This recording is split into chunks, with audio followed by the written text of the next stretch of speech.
ಈ ವಾರ 2 ಸಿನಿಮಾಗಳು ರಿಲೀಸ್ ಆಗ್ತಾ ಇದ್ದಾವೆ. ಆ ವಿಚಾರದಲ್ಲಿ ಅನೇಕ ರೀತಿಯ ಜಟಾಪಟಿಗಳ ಮಧ್ಯೆ ಇದೀಗ ಪೈರಸಿ ಫೈಟ್ ಕೂಡ ಮುನ್ನೆಲೆಗೆ ಬಂದಿದೆ.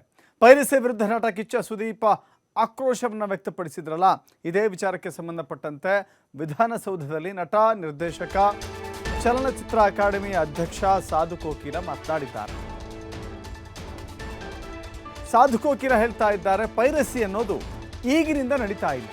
ಪೈರಸಿಯನ್ನು ನಿಲ್ಲಿಸಲು ಸಾಕಷ್ಟು ಪ್ರಯತ್ನಗಳು ಈ ಹಿಂದೆಯೂ ಕೂಡ ನಡೆದುಕೊಂಡು ಬಂದಿದ್ದಾವೆ. ಪೈರಸಿ ಸಮಸ್ಯೆಯನ್ನು ವಾರ್ ಮಾಡಿ ಪರಿಹಾರ ಮಾಡಲಿಕ್ಕೆ ಆಗೋದಿಲ್ಲ. ಸರ್ಕಾರದ ಮಟ್ಟದಲ್ಲಿ ಪೈರಸಿ ನಿಲ್ಲಿಸಲು ಎಲ್ಲ ಪ್ರಯತ್ನ ನಡೀತಾ ಇದೆ. ಪೈರಸಿ ಒಂದು ದೊಡ್ಡ ಪಿಡುಗು, ಅದನ್ನು ನಿಲ್ಲಿಸಲೇಬೇಕು. ವಿಧಾನಸೌಧದಲ್ಲಿ ನಟ, ನಿರ್ದೇಶಕ ಸಾಧು ಕೋಕಿಲ ಈ ಮಾತುಗಳನ್ನು ಹೇಳಿದ್ದಾರೆ. ಕಳೆದ ವರ್ಷ ಅಂತಾರಾಷ್ಟ್ರೀಯ ಚಲನಚಿತ್ರೋತ್ಸವ ವಿಜೃಂಭಣೆಯಿಂದ ಆಯಿತು. ಪ್ರತಿ ದಿವಸ 10,000 ಡೆಲಿಗೇಟ್ಸು ಆ ಚಿತ್ರೋತ್ಸವದಲ್ಲಿ ಪಾಲ್ಗೊಂಡಿದ್ದರು. ಕಳೆದ ವರ್ಷ ಒಟ್ಟು 6 ದಿನಕ್ಕೆ 1,00,000 ಡೆಲಿಗೇಟ್ಸು ಭಾಗವಹಿಸಿದ್ದಾರೆ. ಒಳ್ಳೊಳ್ಳೆ ಮಾಸ್ಟರ್ ಕ್ಲಾಸ್ಗಳನ್ನು ಮಾಡಿದ್ದೀವಿ. ದೊಡ್ಡ ದೊಡ್ಡ ಕಲಾವಿದರು, ಟೆಕ್ನಿಷಿಯನ್ಸು ಬಂದರು.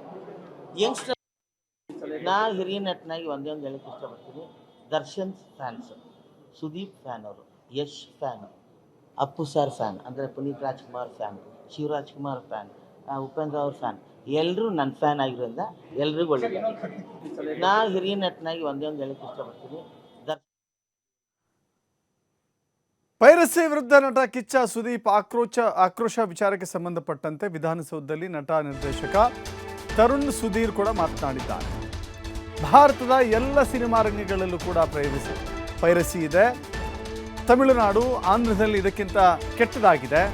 ಕೆಲವರು ಮಾತ್ರ ಏನೇನೋ ಕಮೆಂಟ್ ಮಾಡ್ತಾ ಇದ್ದಾರೆ. ಅವರು ಯಾರ ಅಭಿಮಾನಿಗಳು ಕೂಡ ಅಲ್ಲ, ಅವರ ಮನಸ್ಥಿತಿಯೇ ಬೇರೆ. ನಾನು ದರ್ಶನ್ ಅವರ ಅಭಿಮಾನಿಗಳನ್ನು ನೋಡಿದ್ದೇನೆ.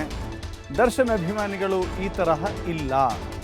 ಸುದೀಪ್ ಸರ್ ಫ್ಯಾನ್ಸ್ ಆಗಲಿ ಅಥವಾ ಯಾವುದೇ ನಟರ ಫ್ಯಾನ್ಸ್ ಆಗಲಿ ಹಾಗೆ ಇರೋದಿಲ್ಲ. ಎಲ್ಲ ನಟರಿಗೂ ಪೈರಸಿ ಬಗ್ಗೆ ಆತಂಕ ಇದೆ. ಪೈರಸಿ ವಿರುದ್ಧ ಎಲ್ಲರೂ ಒಗ್ಗಟ್ಟಾಗಿ ದೂರು ಕೊಟ್ಟರೆ ಪರಿಣಾಮ ಆಗುತ್ತೆ. ಸುದೀಪ್, ವಿಜಯಲಕ್ಷ್ಮಿ ಹೇಳಿಕೆಗಳಿಗೂ ರಾಂಗ್ ಕನೆಕ್ಟ್ ಆಗಿರಬಹುದು. ಇವರ ಹೇಳಿಕೆಗಳ ಬಗ್ಗೆ ತಪ್ಪು ಅಭಿಪ್ರಾಯ ಪಡೋದು ಅಗತ್ಯವಿಲ್ಲ ಅಂತ ವಿಧಾನಸೌಧದಲ್ಲಿ ಮಾತನಾಡಿದ್ದಾರೆ.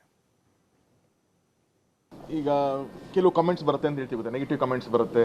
ಯಾರೇ ನೀವೇ ಒಂದು ಪೋಸ್ಟ್ ಹಾಕಿ ಮೇಡಮ್, 10ರಲ್ಲಿ 1 ನೆಗೆಟಿವ್ ಕಮೆಂಟ್ಸ್ ಬಂದೇ ಬರುತ್ತೆ. ಅವ್ರು ನಿಮ್ಮ ಫ್ಯಾನು, ಇನ್ನೊಂದು ಅಲ್ಲ. ಸೊ ಹಾಗೆ ಕೆಲವರ ತುಂಬ ಮಿನಿಮಲಿಸ್ಟಿಕ್ ಜನರದ್ದು ಆ ಥರದ ಒಂದು ಮೈಂಡ್ ಸೆಟ್ ಇದೆ. ಅವ್ರು ಖಂಡಿತವಾಗ್ಲೂ ಯಾರು ಫ್ಯಾನ್ಸು ಅಲ್ಲ. ಅವ್ರು ಒಂಥರ ಇದರಿಂದ ಅವ್ರಿಗೂ ಅದೊಂದು ವಿಕೃತ ಖುಷಿ ಇದೆ. ಈ ಥರದ್ದು ಏನೋ ಮಾಡಬೇಕು, ಈ ಥರದೊಂದು ಪೋಸ್ಟ್ ಹಾಕಬೇಕು. ಇವತ್ತೇನಾಗೋಯ್ತು, ಡಾಟಾ ಫ್ರೀ ಇದೆ ಅವನ ಹತ್ರ, ಆರಾಮಾಗಿ ಟೈಮ್ ಇದೆ, ಎರಡೂ ಇದೆ. ಸೊ ಹಾಗಾಗಿ ನೀವು ಯೂಟ್ಯೂಬಲ್ಲಿ ಒಂದು ವಿಡಿಯೋ ಹಾಕಿ, ನೀವೊಂದು ಪೋಸ್ಟ್ ಹಾಕಿ, he just needs one situation to put something. So ಹಾಗಾಗಿ ಆ ಥರದ್ದೇನೋ ಒಂದು ರಬ್ಬಿಶ್ ನಡೀತಾ ಇರುತ್ತೆ ಹೊರತು it is not any genuine fans. ನಾನು ದರ್ಶನ್ ಸರ್ ಜೊತೆ ಕೆಲಸ ಮಾಡಿದ್ದೀನಿ, ನಾನು ಅಲ್ಲೂ ಟ್ರಾವೆಲ್ ಮಾಡ್ಕೊಂಬಂದಿದ್ದೀನಿ, ಅವ್ರ ಫ್ಯಾನ್ಗಳು ನಾನು ನೋಡ್ಕೊಂಬಂದಿದ್ದೀನಿ. It is not like that, ಸರಿನಾ? ಅವರು ಸಿನಿಮಾಗೆ ಸಪೋರ್ಟ್ ಮಾಡೋದು, ನಾನು ಇಂಟ್ರಾಕ್ಷನ್ ಮಾಡಿದ್ದೀನಿ ಸರ್. ನಾನು ಒಂದು ಫ್ಯಾನ್ಸ್ ಮೀಟ್ ಅಂತಲೇ ಮಾಡಿದ್ದೀನಿ. ನಾನು ಅವರೆಲ್ಲ ಹೆಂಗೆ ಇಂಟ್ರಾಕ್ಟ್ ಮಾಡ್ತಾರೆ ಅಂತ ನಾನು ನೋಡಿದ್ದೀನಿ. ಎಷ್ಟು ಚೆನ್ನಾಗಿ ಮಾತಾಡ್ತಾರೆ. ಅವ್ರಿಗೆ ಇಷ್ಟು ಪೂರ್ತಿ ಅವ್ರ ಕಾನ್ಸಂಟ್ರೇಷನು ಸಿನಿಮಾ ಹೆಂಗೆ ಚೆನ್ನಾಗಿ ಮಾಡಬೇಕು, ಪಬ್ಲಿಸಿಟಿ ಹೆಂಗೆ ಮಾಡಬೇಕು ಅನ್ನೋ ಥಾಟ್ ಪ್ರೊಸೆಸಲ್ಲೇ ಇರ್ತಾರೆ. ಮಾತಾಡೋರು ಇಲ್ಲ ಸರ್. ಅಂದರೆ it is about voicing out sir. It is about voicing out. ನಾನು ಅದನ್ನು ಹೇಳಕ್ಕೆ ಬರ್ತೀನಿ. ಅಂದರೆ ಸುದೀಪ್ ಸರ್ ಸಿಕ್ಕಂಥ ವೇದಿಕೆನೇ ಅದನ್ನು ಯುಟಿಲೈಸ್ ಮಾಡ್ಕೊಂಡು ಹೇಳಿದ್ದಾರೆ. ಬಟ್ ಎಲ್ಲ ಆ್ಯಕ್ಟರ್ಸ್ಗೂ ಅದ್ರ ಬಗ್ಗೆ ಕನ್ಸರ್ನ್ ಇದೆ. ಈಗ ಫಾರ್ ಎಕ್ಸಾಂಪಲ್ ನಾನು ಮೊನ್ನೆ ಸುದೀಪ್ ಸರ್ ಇಂಟರ್ವ್ಯೂ ನೋಡಿದಾಗ ಅನಿಸಿದ್ದೇನೆಂದರೆ, ಅವ್ರು ಹೆಂಗೆ ವಾಯ್ಸ್ ಔಟ್ ಮಾಡ್ತಿದ್ದಾರೆ, ಬಹುಶಃ ಹಾಗೇನೆ ಎಲ್ಲ ಆ್ಯಕ್ಟರ್ಸು ಒಂದ್ಸತಿ, ಅಂದರೆ ನಮ್ಮ ಸ್ಕೂಲಲ್ಲಿ ಹೇಳ್ಕೊಟ್ರೆ ಗೊತ್ತಾ ಸರ್, 1 ಕಡ್ಡಿ ಇದ್ದರೆ ಮುರಿಬೋದು, 10 ಕಡ್ಡಿ ಇದ್ದರೆ ನಿಮಗೆ ಒಟ್ಟಿಗೆ ಮುರಿಯೋಕ್ಕಾಗಲ್ಲ ಅಂತಂದ. ಸೊ ಹಾಗೆ ಎಲ್ಲ ಕಲಾವಿದರು ಸೇರಿಕೊಂಡು ಗೌರ್ಮೆಂಟ್ ಆಗಿರಲಿ ಅಥವಾ ಪೊಲೀಸ್ ಡಿಪಾರ್ಟ್ಮೆಂಟ್ ಆಗಿರಲಿ ಎಲ್ಲ ಒಂದು ಕಡೆ ಸೇರಿ ಒಂದು ಕಂಪ್ಲೇಂಟ್ ಕೊಟ್ಟಾಗ, ಮೊನ್ನೆ 1 ತಿಂಗಳ ಹಿಂದೆ ನೀವು ನೋಡಿದ್ರೆ ಹೈದರಾಬಾದಲ್ಲಿ ಒಬ್ಬ ಪೈರಸಿ ಮಾಡ್ತಿದ್ದವನ್ನ ಅರೆಸ್ಟ್ ಮಾಡ್ತಾರೆ.